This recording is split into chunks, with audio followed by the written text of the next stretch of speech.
నమస్తే, నేను Prem. Welcome to Khyati connects. మధ్యతరగతి కుటుంబాలకు బంగారం ఒక భద్రత, అత్యవసర ఆర్థిక పరిస్థితుల్లో ఆదుకునే అభయం. భారతీయ కుటుంబాల వద్ద సుమారు 25,000 టన్నుల బంగారం నిల్వ ఉందని అంచనా. ఇది కేవలం అలంకారం కోసమే కాదు, వ్యవసాయం, వ్యాపారాల్లో మూలధనలేమిని పూరించే అత్యంత కీలకమైన ద్రవ్య సాధనం. భారతదేశంలో అత్యంత వేగంగా అభివృద్ధి చెందుతున్న వ్యవస్థీకృత రిటైల్ రుణ విభాగంగా పసిడి రుణాలు అవతరించాయి. కానీ ఏప్రిల్ 1, 2026 నుండి ఆర్బీఐ అమలు చేసిన నూతన మార్గదర్శకాలు పసిడి రుణాల ట్రెండ్ మార్చేశాయి. సామాన్య ప్రజలు, రైతులు, సూక్ష్మ వ్యాపారులు తీవ్ర ఆచరణాత్మక ఇబ్బందులను ఎదుర్కొంటున్నారు. సివిల్ నివేదిక డేటా పాయింట్స్, పెరుగుతున్న గ్రాఫ్లు హైలైట్ అవుతూ ఉంటాయి. రిజర్వ్ బ్యాంక్ ఈ కఠిన నిర్ణయాలు ఎందుకు తీసుకుంది? గత 4 ఏళ్లలో పసిడి రుణ మార్కెట్ అసాధారణంగా 3.8 రెట్లు వృద్ధి చెందింది. మార్చి 2022లో రిటైల్ రుణాల్లో పసిడి రుణాల వాటా కేవలం 5.90% ఉండగా డిసెంబర్ 2025 నాటికి అది ఏకంగా 11.10% చేరుకుంది. సగటు రుణ పరిమాణం 90,000 రూపాయల నుండి 1,90,000కు పెరిగింది. అయితే ఇక్కడే ఒక అతిపెద్ద ప్రమాదం పొంచి ఉందని ట్రాన్స్ యూనియన్ సివిల్ ఏప్రిల్ 2026 నివేదిక హెచ్చరించింది. రుణగ్రహీతలు తమ అత్యవసరాల కోసం మాత్రమే కాకుండా ఒక రుణం తీర్చడానికి మరొక రుణం తీసుకునే లోన్ స్టాకింగ్ విధానానికి అలవాటు పడ్డారు. దాదాపు 46% మంది వినియోగదారులు ఏకంగా 5కు పైగా రుణ ఖాతాలను ఏకకాలంలో నిర్వహిస్తున్నారు. 2.5 లక్షలకు పైబడిన రుణాలలో డిఫాల్ట్ రేటు 1.50% చేరింది. ఈ వ్యవస్థాపక ప్రమాదాన్ని పసిగట్టే అపెక్స్ బ్యాంక్ నిబంధనలను కఠినతరం చేసింది. ఏప్రిల్ 1, 2026 నుండి అమల్లోకి వచ్చిన మార్గదర్శకాలతో పాత విధానాలకు పూర్తిగా స్వస్తి పలికారు. గతంలో అన్ని రకాల రుణాలకు గరిష్టంగా 75% ఉన్న రుణ విలువ నిష్పత్తిని ఇప్పుడు అంచెల వారీగా మార్చారు.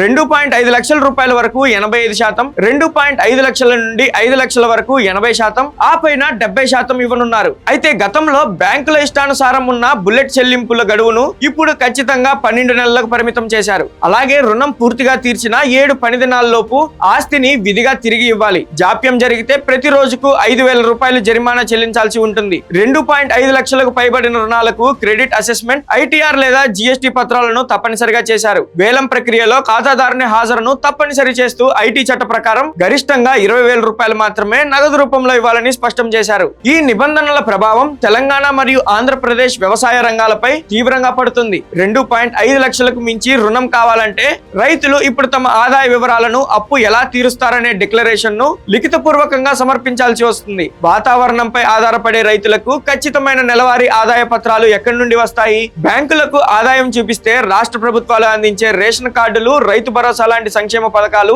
ఎక్కడ రద్దవుతాయోనన్న భయం గ్రామీణ రైతుల్లో వ్యక్తమవుతుంది. మరోవైపు 12 నెలల బుల్లెట్ చెల్లింపు పరిమితి రైతుల పాలిట విపత్తుగా మారింది. పంట విఫలమైతే కేవలం వడ్డీ కట్టి రుణాన్ని పొడిగించుకునే వెసులుబాటు ఇప్పుడు లేదు. తెలంగాణలోని భద్రాద్రి కొత్తగూడెం, జోగులాంబ, గద్వాల్ వంటి జిల్లాల్లో వ్యవసాయ సంక్షోభం నెలకొన్న ప్రస్తుత పరిస్థితుల్లో బంగారం ఉంది, కానీ లోన్ దొరకదనే దుస్థితి ఏర్పడింది. సరైన పత్రాలు లేవన్న కారణంతో సహకార బ్యాంకులు సైతం రుణాల మంజూరులో తీవ్ర జాప్యం చేస్తున్నాయి. చిన్న, మధ్య తరహా పరిశ్రమలు మరియు చిరు వ్యాపారుల నిర్వహణ మూలధనంపై కూడా ఈ నిబంధనల పెను ప్రభావం చూపుతున్నాయి. ఖచ్చితమైన ఆడిట్ బ్యాలెన్స్ షీట్లు లేని వారికి ఇప్పుడు ఆదాయ పన్ను రిటర్న్స్, జీఎస్టీ సర్టిఫికేట్, తీసుకున్న డబ్బు ఏ పనికి వాడుతున్నారో ముందే చెప్పాలనే నిబంధనలు విఘాతం కలిగిస్తున్నాయి. 12 నెలల కఠిన పరిమితి వల్ల వ్యాపారంలో ఉన్న మూలధనాన్ని ఒక్కసారిగా బయటకు తీసి బ్యాంకులో అసలు రూపంలో చెల్లించాల్సి వస్తుంది. దీనికి తోడు ఐటీ చట్టం సెక్షన్ 269 SS ప్రకారం కేవలం 20,000 మాత్రమే నగదుగా ఇస్తామనడం రోజువారీ వ్యాపార కొనుగోళ్లను, కూలీల చెల్లింపులను తీవ్రంగా దెబ్బతీస్తుంది. అసంఘటిత రంగ కార్మికులు దినసరి కూలీల అవస్థలు వర్ణనాతీతం. కనీస బ్యాంకు ఖాతాలు,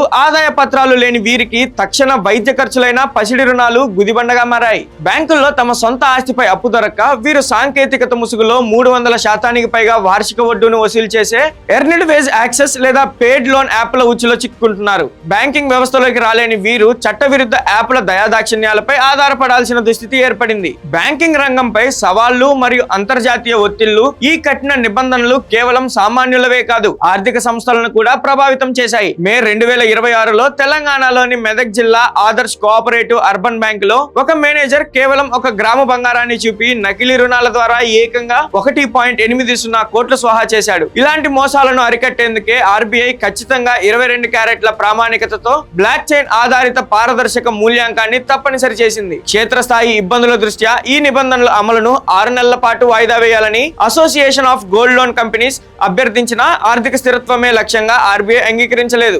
మరోవైపు భౌగోళిక రాజకీయ ఉద్రిక్తతల వల్ల అంతర్జాతీయ మార్కెట్లో బంగారం ధరలు తీవ్ర హెచ్చుతగ్గులకు లోనవుతున్నాయి. ధరలు పతనమైతే 85% గరిష్ట ఎల్టీవీ ఇచ్చిన బ్యాంకులు మార్జిన్ కాల్స్ చేసి రైతుల బంగారాన్ని వేలం వేయాల్సిన పరిస్థితులు వస్తాయని ఫిచ్ రేటింగ్స్ హెచ్చరించింది. అయితే ఈ నిబంధనల వల్ల సామాన్యులకు కొన్ని చారిత్రాత్మక రక్షణలు కూడా లభించాయనే వాస్తవాన్ని విస్మరించలేం. రుణం తీర్చిన 7 పని దినాల్లోపు ఆస్తి వాపసు గ్యారంటీ, లేదంటే బ్యాంకులే రోజుకు 5,000 రూపాయలు జరిమానా చెల్లించాలనే నిబంధన ఒక అద్భుతమైన రక్షణ కవచం. వేలం ప్రక్రియలో 14 రోజుల నోటీసు, ఖాతాదారుని ముందు పారదర్శకత మరియు కనీసం 90% రిజర్వ్ ప్రైజ్ వంటివి మాఫియాకు గట్టి అడ్డుకట్ట వేస్తాయి. కీ ఫ్యాక్ట్ స్టేట్మెంట్ ద్వారా హిడెన్ ఛార్జీలు లేకుండా మాతృభాషలో పారదర్శకతను పెంచడం మరియు పట్టణ సహకార బ్యాంకులకు సైతం పసిడి రుణాలు ఇచ్చే వెసులుబాటు కల్పించడం ఎంతో హర్షణీయం. శతాబ్దాలుగా వస్తున్న తాకట్టు సంస్కృతి నుండి జవాబుదారీతనంతో కూడిన ఒక వ్యవస్థీకృత బ్యాంకింగ్ వ్యవస్థ వైపు ఈ మార్గదర్శకాలు పసిడి రుణ మార్కెట్ ను నడిపిస్తున్నాయి. బ్యాంకింగ్ వ్యవస్థ భద్రత కోసం ఇవి అత్యంత అవసరమే. కానీ వ్యవసాయ పంట కాలాలు,